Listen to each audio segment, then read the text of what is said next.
سردیوں میں لوگ چادر لپیٹ کے نماز پڑھتے ہیں تو اس کا کیا حکم ہے؟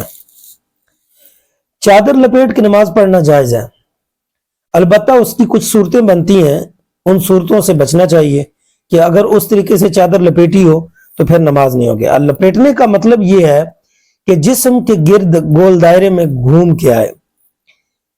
کچھ صورتیں ایسی بنتی ہیں جن میں مفرل یا چادر دونوں کندھوں پہ ڈال لی جائے، پیچھے بیک سائڈ پہ چادر ہوتی ہے، کندھوں پہ ڈالی ہوتی ہے، لیکن آگے سے وہ یوں گھوم کے دوسری طرف نہیں ہوتی، تو یہ چیز صدل کہلاتی ہے۔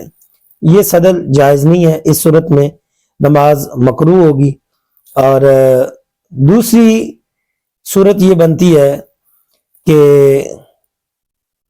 آپ چادر کو منہ پہ لپیٹ لیتے ہیں، یعنی ناک اور منہ اس کے اندر لپیٹ کے، کانوں کو لپیٹ کے اس طریقے سے نماز پڑھتے ہیں، تو یہ بھی صورت جائز نہیں ہے، اس صورت میں بھی نماز مکروہ ہوگی۔ لہذا آپ چادر کو اس طریقے سے لپیٹیں کہ آپ کا منہ بھی باہر ہو، اور کوشش کریں کہ ہاتھ بھی باہر ہو، لیکن اگر ہاتھ اندر بھی ہوتے ہیں، آسانی سے آپ کے ارکان ادا ہو رہے ہیں تو آپ کی نماز ہو جائے گی۔